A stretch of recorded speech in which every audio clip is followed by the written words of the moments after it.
నిలబెట్టారు, 10 మంది మనుషులు బతికించే స్థితిలో ఉన్నారు. మీరు కూడా రోడ్లు వచ్చి కాలువల మీద పర్మనెంట్ గా స్ట్రక్చర్ పెట్టి 3 ఏళ్ల నుంచి ఉందంట. నువ్వు కార్పొరేటర్ పేరు రాసి ఆయన పోయి కలవని నువ్వు ఎందుకు చెప్పావు అనేది నీ మీద క్వశ్చన్.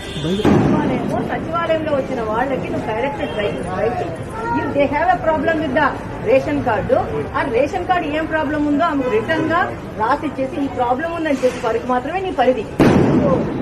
కార్పొరేటర్ బ్రోకర్ లెక్క పనిచేయదొస్తుంది అంత పెట్టుకో.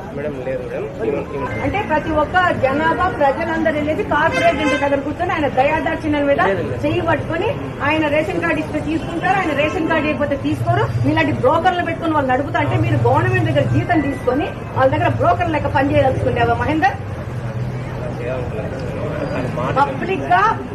పబ్లిక్ గ్రీవియన్స్ లో పబ్లిక్ వచ్చి చెప్తుంది నీ మీద. ఏం బెదిరిస్తున్నావామని ఏం చెప్పినా అని మాట్లాడుతున్నావు.